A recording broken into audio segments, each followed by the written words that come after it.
Hello, beautiful moms and entrepreneurs. My name is Sharice Walker, and I'm your host of the Unbreakable Mompreneurs podcast. This is a place where we come together to learn, grow, and inspire. So sit back, relax, and let's get started.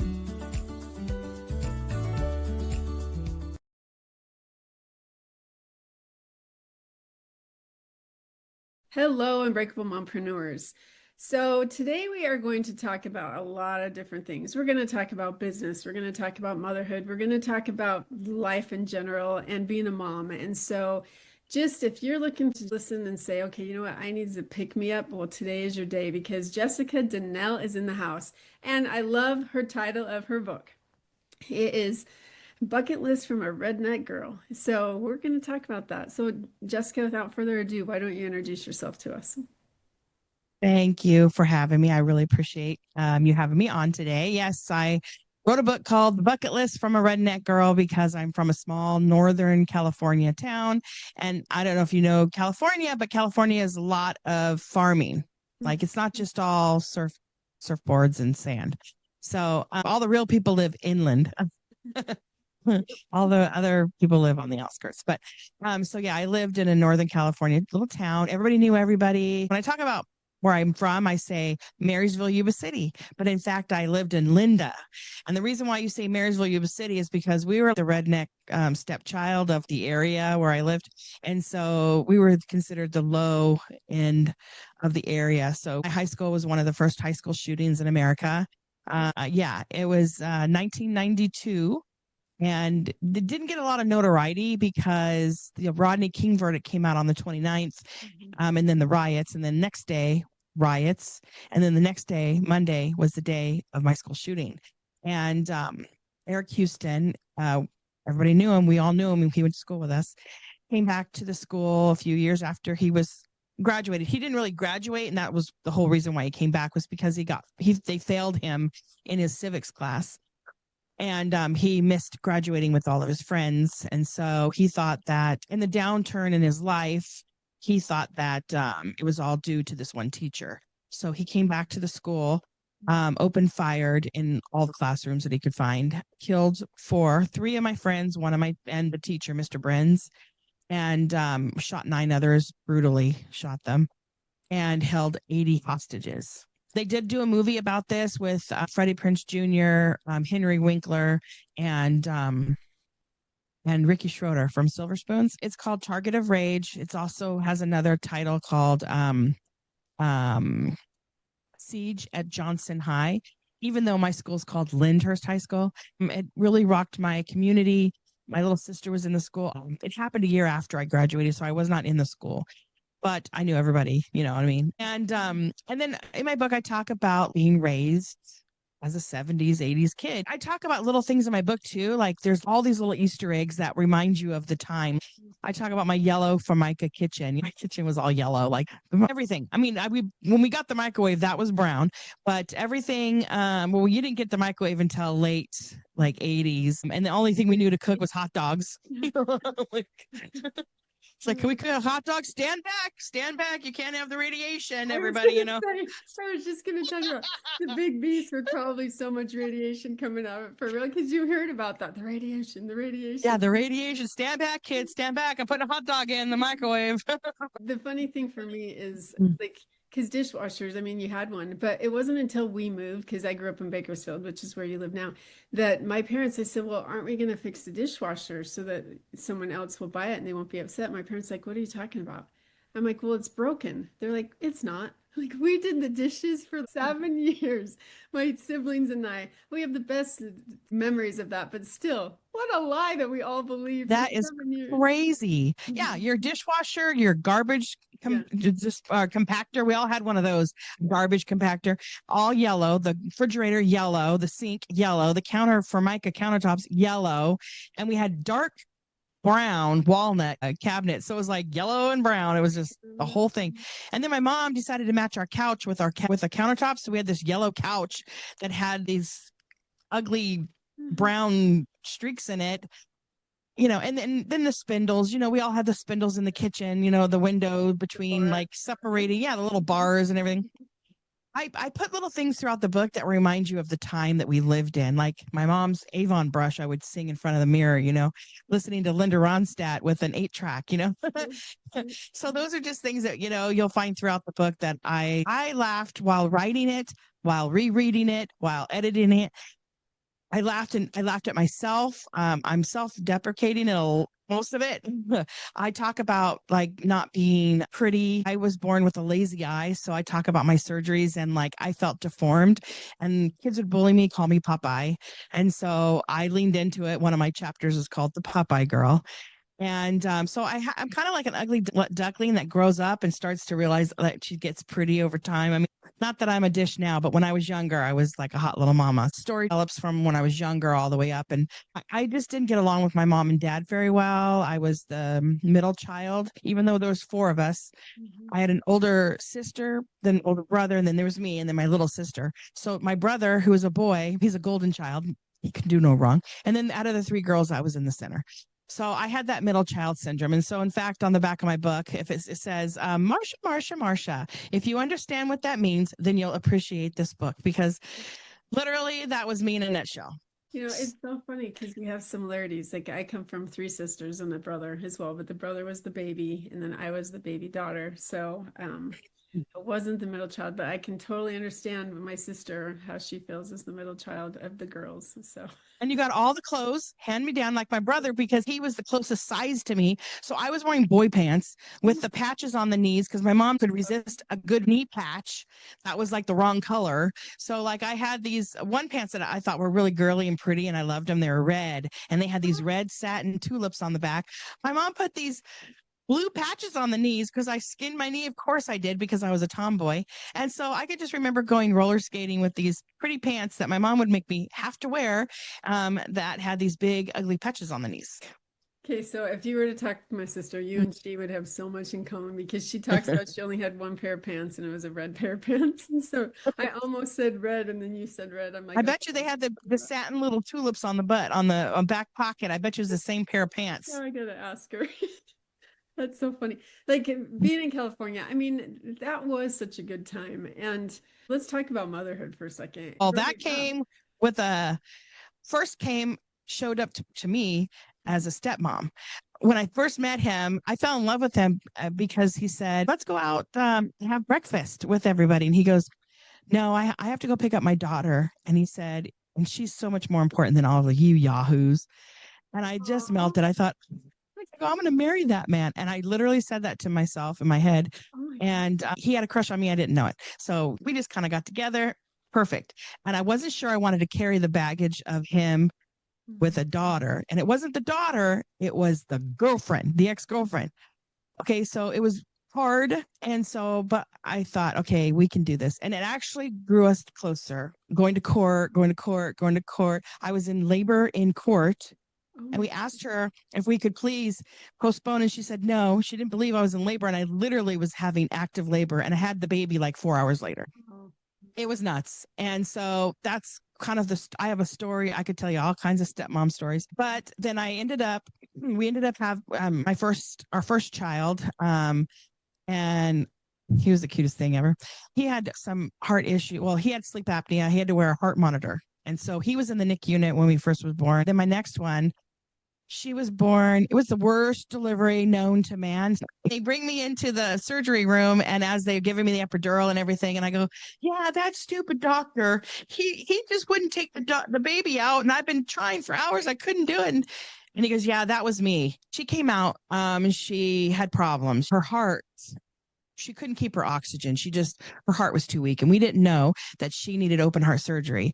And so we found that out a week after she was born. She was in the NICU unit. Both my kids that I gave birth to ended up in the NICU unit. I don't know what it's like to have a baby and take it home after it's delivered. It's like right in the NICU unit. And so then she needed open heart surgery, we found out. And so during that time, just before she was born, when we moved to Bakersfield from Palm Springs, I started a daycare out of my home and I built it really good. I mean, I was selling it like a rock star. I was a better salesman than I was a teacher, let me just say. So then I decided to build onto the house. We put a 700 square foot room with its own entrance and bathroom. And so that they weren't in the house anymore. They were in their own thing. And so then I had two staff members and we had more kids. And then I had a waiting list, just more kids wanting to come in. So then I decided to purchase preschool at a church, and I had 50 kids there. I had a staff of 8, and I was, again, so many kids, I couldn't keep it. I was so full all the time. So then I had a neighbor that I watched his kid. He said, I have a commercial property and I have this corner, and it would be perfect for a preschool with a play yard, like in the corner, like in the triangle area. So he says, I can give you a 10,000 square foot building and a 30,000 square foot play yard. And he goes, you just have to pay for the inside and all your toys and everything else. And I said, sold. So I didn't know what to do. I didn't know anything about business because, I mean, I was a mom. Yeah, I had a child development degree, but I didn't, and it was an AA. It wasn't like a big degree at the time. And I said, okay, fine. I'm going to teach myself how to write a business plan. And that's what I did. I went on Google and I figured it out all on my own. I created a business plan. It was like 40 pages. And then somebody said, no, that's too much. So then I reduced it down, and I did get an SBA loan, which is a small business administration loan, for $700,000. And I fixed the inside because I have to buy the toilets and put the flooring down and all the things. And I designed the whole building on a napkin. And I said, this is what I want. And I want this. I want windows. I want these toilets. I want this. I want that, da. And so, and I was there every day that they were building and I said, no, the toilets need to be lower. The drinking fountains need to be lower. This needs to be that. And so, I had my hand in everything. I pre-sold my preschool with 140 students before we even opened. And we opened on day 1 with 140 kids. And it was crazy. And I had like 28 staff members, and I had, 140 students that needed lunch, needed snacks, teachers needed breaks. So before I opened the school, I created everything, the policies, the contracts, break schedules, menus for 6 months, just everything you needed to do to get us rocking and rolling. And we were very successful. During that time, it was 2008.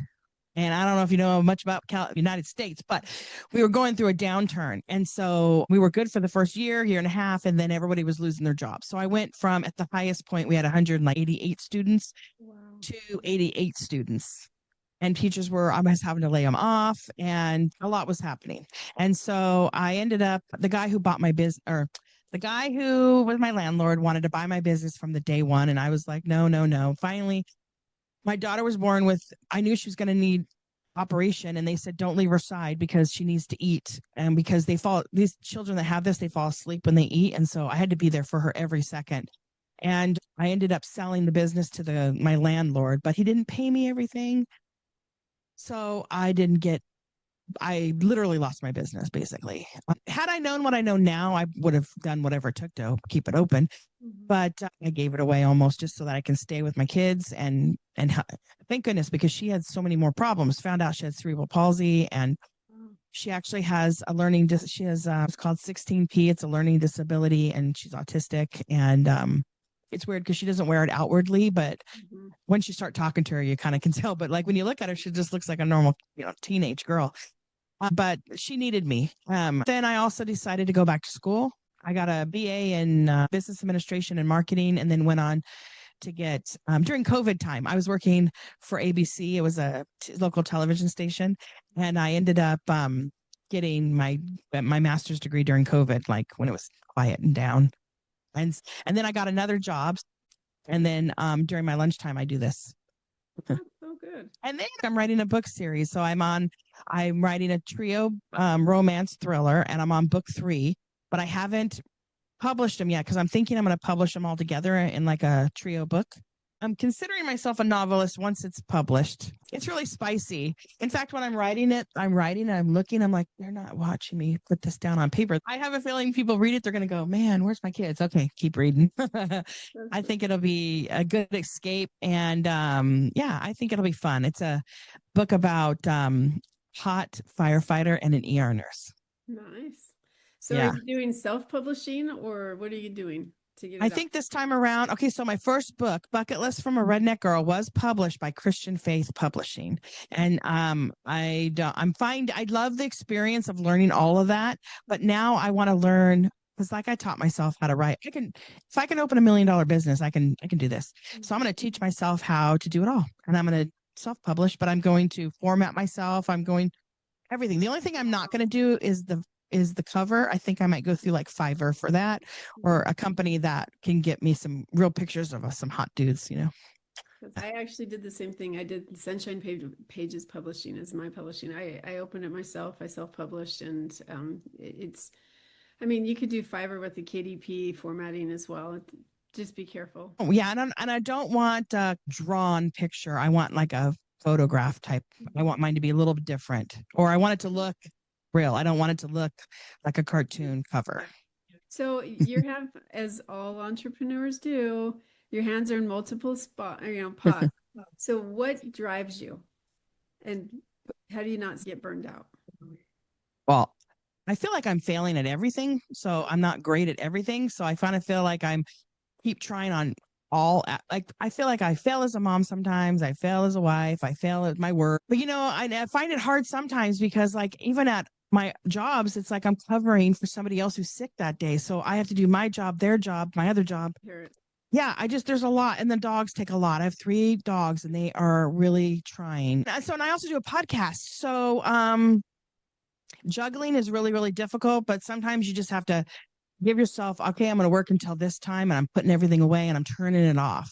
Even my work at 4 o'clock, I turn them off and I don't look back. I don't do any extra work after 4 for them.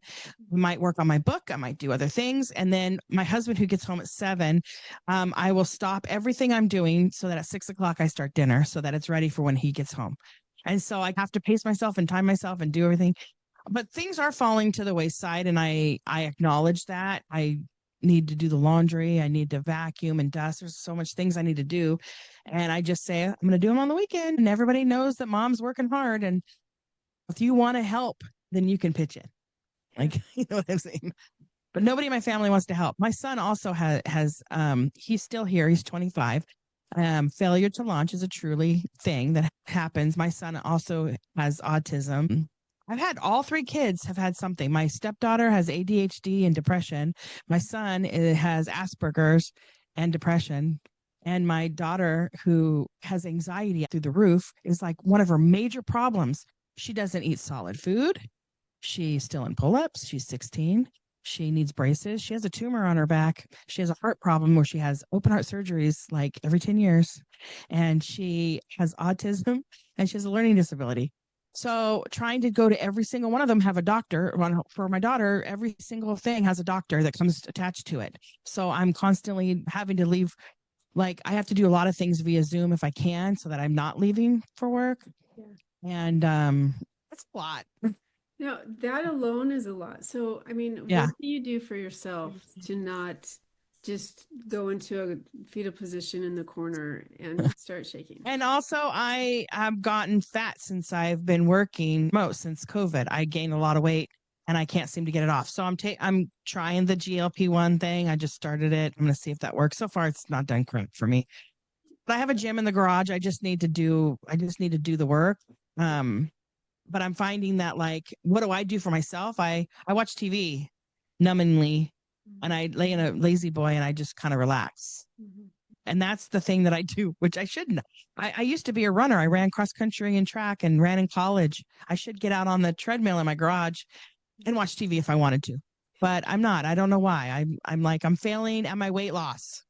Can't help myself. There's other things because you feel like that's the thing you have control. Like I actually experienced that not too long ago. We have this gym, 2 big screen TVs, right? And there's a tiny uncomfortable couch.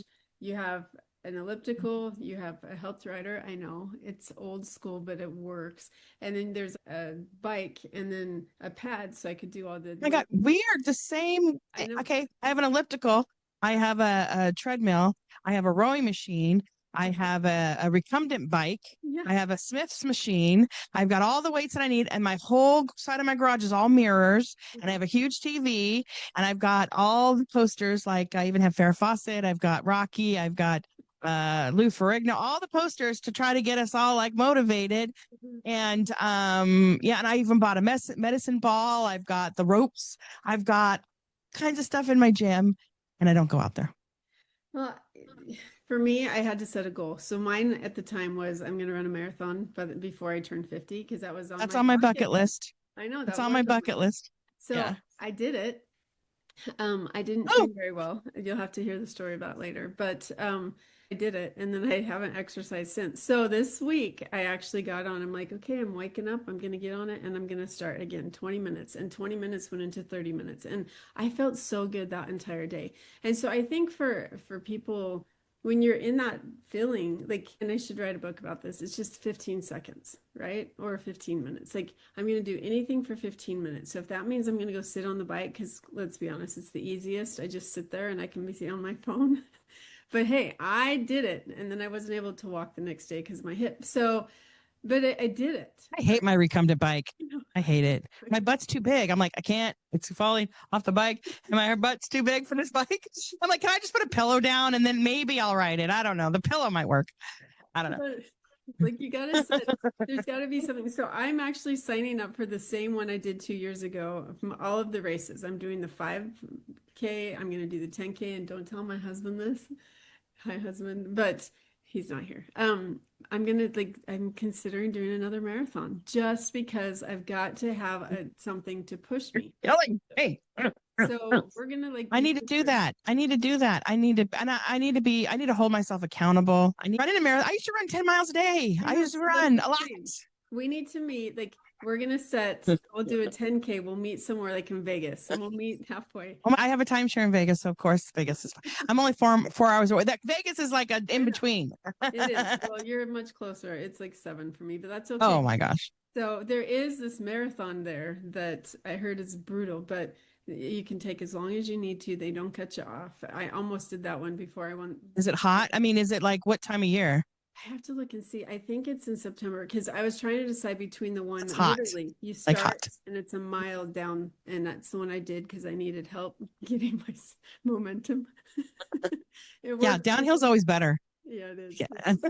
But no, I'm serious. But set yourself a goal, and you need an accountability partner. So I'll be that person. I do. I am going to Greece in October, so I mean that is my goal, really. But that is almost coming now. It's like it's going to be really close, and I'm still nowhere near getting anywhere. Because I mean, how embarrassing! If I'm going to get on the airplane, I'll be like, can you give me like 3 extenders?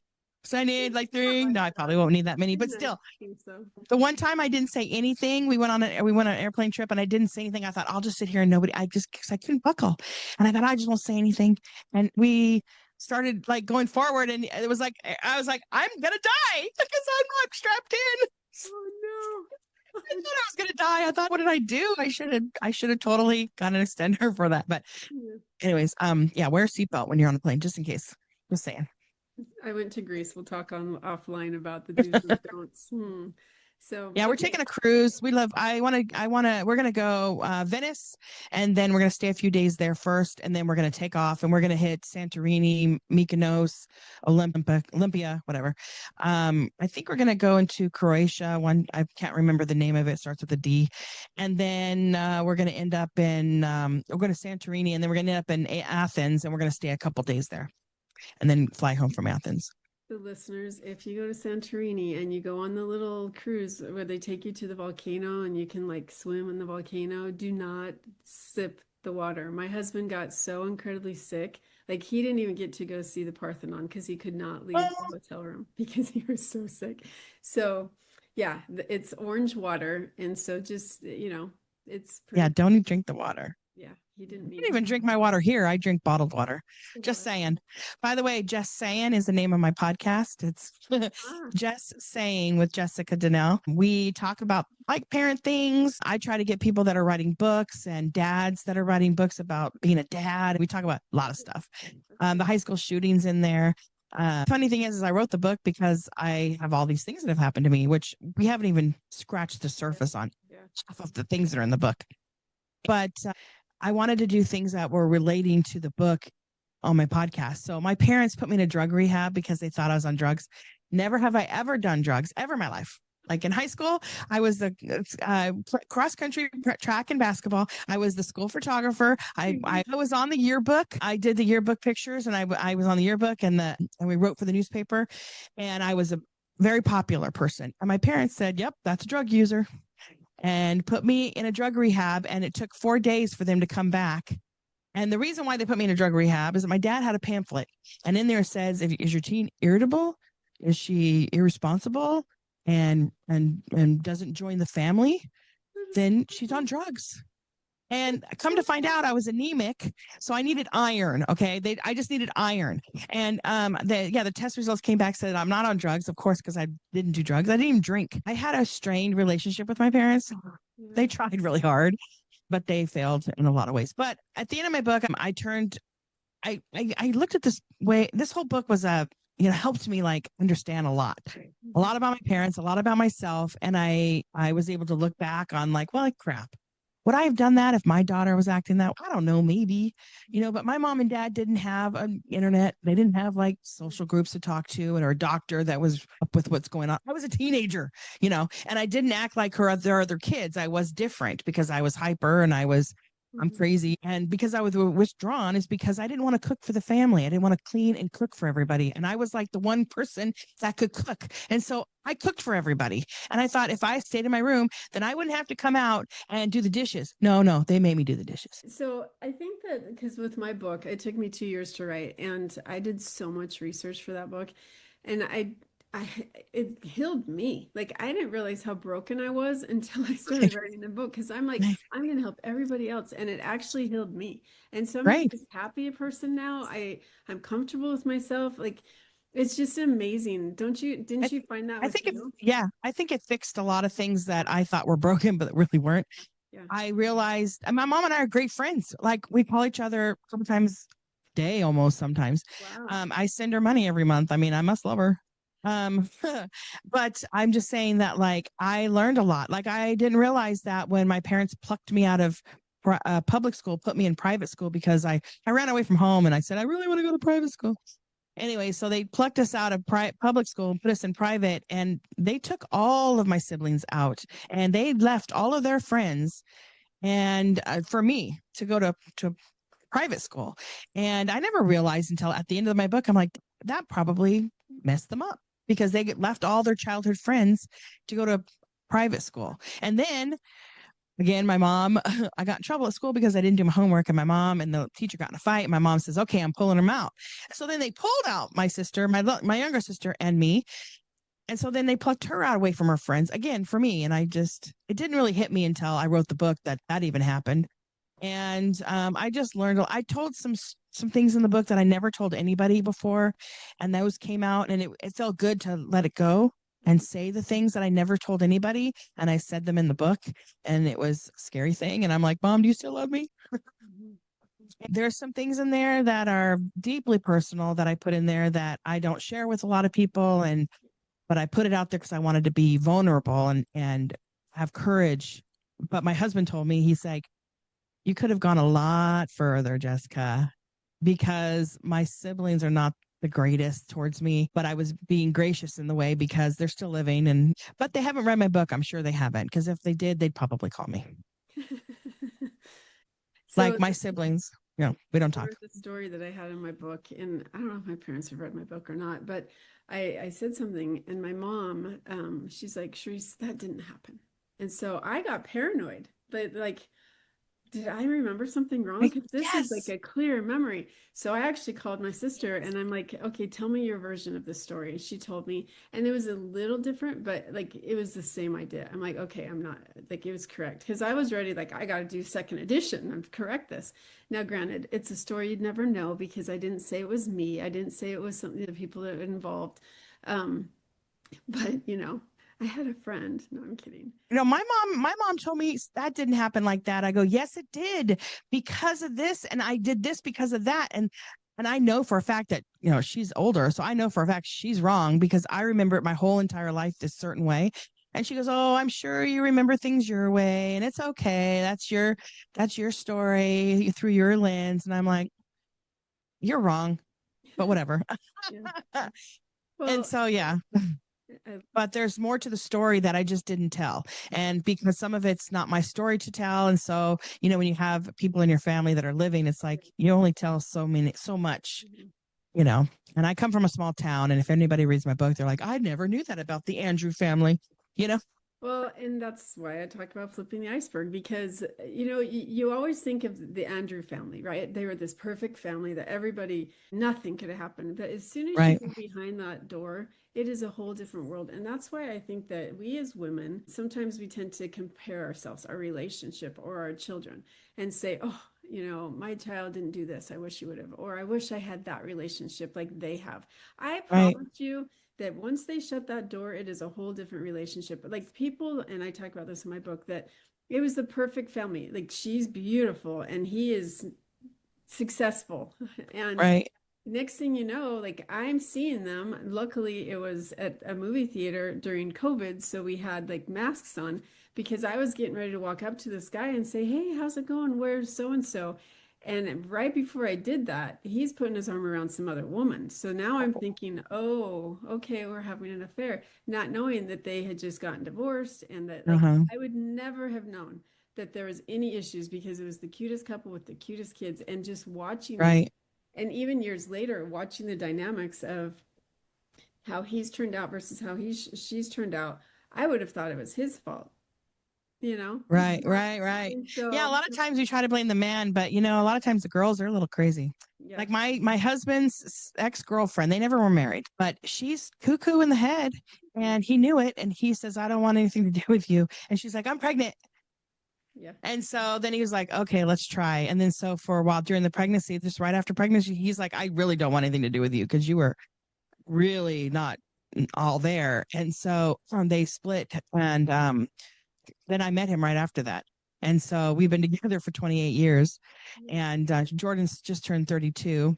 And so, yeah. So I have all a gamut of age group. So obviously we all are different and Mhm. we don't all think the like. And it's very hard as a mom to understand my son who's this way, my husband who's old school, and my daughter who is off in La La Land. Yeah, And so it's like, as a mom, it's like, ugh, I'm a juggler.